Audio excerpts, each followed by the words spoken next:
think about copyright law, right? And so copyright is broken down into, kind of like three royalty types.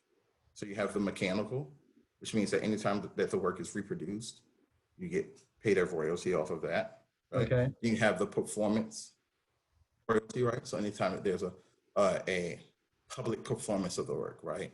So whether you hear the work on the radio, whether there's a live performance of the song, whether the song is played in a bar or at a club, right? You get a royalty off of that. And then you get a sync, then there's a sync royalty, right? So when I talked about like the deal with Black Panther, so that means that when the music has now been synced to an audio visual, right? And so then that works in another kind of way, right? Where a sync deal is more so you get an upfront fee. So I say, hey, I want to use your song, in this movie. And then depending on the movie's budget, right, depending on how big it is, depending on its reach, you could be making a lot of money, or if you're messing with somebody who's, fairly new, doesn't have a lot of money, the sync deal might be like $500 on the front end, another $500 on the back end, right? And then you start collecting performance royalties on, as the show is played on TV or as the movie is played in theaters. So, there's different streams of income which then determine when and how you're paid. Okay, that makes sense. And what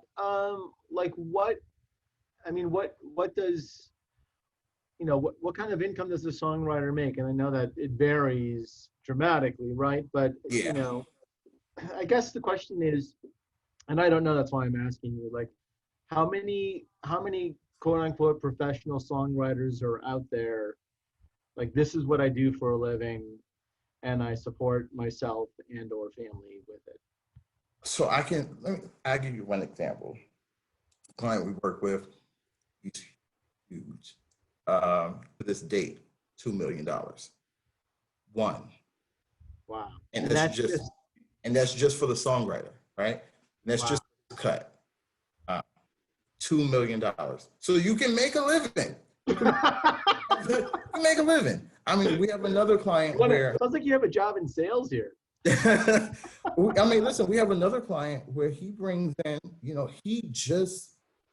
he literally has 30 seconds of an intro on a big YouTube video and 30 seconds on an outro. And he brings in $10,000 just in YouTube royalties every quarter. $10,000 for 30 seconds at the beginning of a video and 30 seconds at the end. So, I mean, there's money to be made, there's out there. But again, you gotta have something that's going to connect.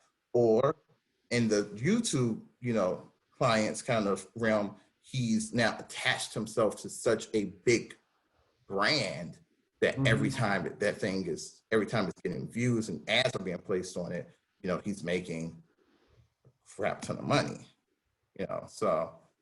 Got it. And do you and Songtrust guide them through this? Are you basically their agent, or how does that work? We're not. We're actually not. As far as, they completely own their sync rights. So, any kind of deals that they're doing as far as getting their stuff synced to a brand or a video, we don't have anything to do with that. Our primary function is to get your works registered and licensed so that once it starts to generate money, we collect on it. The thing is that it's so complex and it's so nuanced that it's so hard to know unless you're in the thick of it. Where do I go to get this, to collect on Spotify, right? Most people don't know that, your work needs to be registered and licensed at the Harry Fox agency in order to collect in the US for Spotify. Okay, what about ex-US, right? What about if I'm in Canada or Mexico or the UK or Latin America? And so it gets really complex, and that administrative work, a lot of artists don't want any part of. They want to make money, but it's like, how can I alleviate that administrative work so I can focus on the creative work? And so that's really where we come in at.